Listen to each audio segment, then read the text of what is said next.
te cansabas ya no eres igual.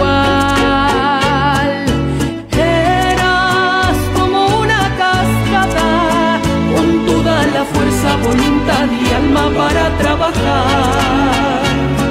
Tu sueño era vernos grandes, luchando en la vida, padres de familia, sirviendo al Señor.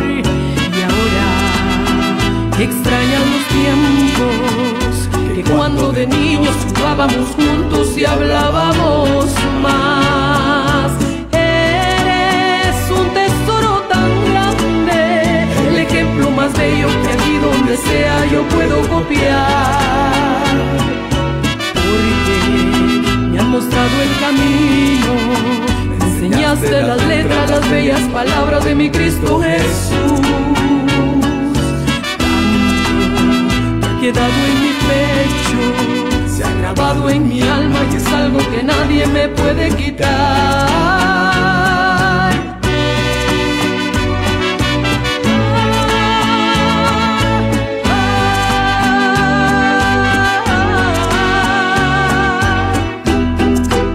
Oye a tu padre, aquel que te engendró, y cuando tu madre envejeciere, no la menosprecies.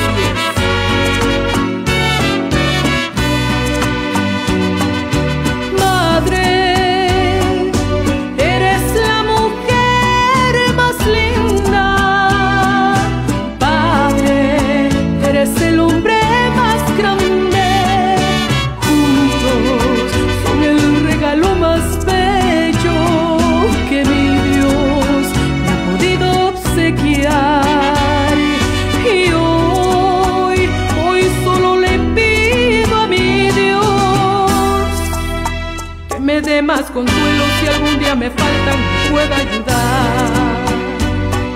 Y hoy solo le pido a mi Dios que me dé más consuelo si algún día me faltan.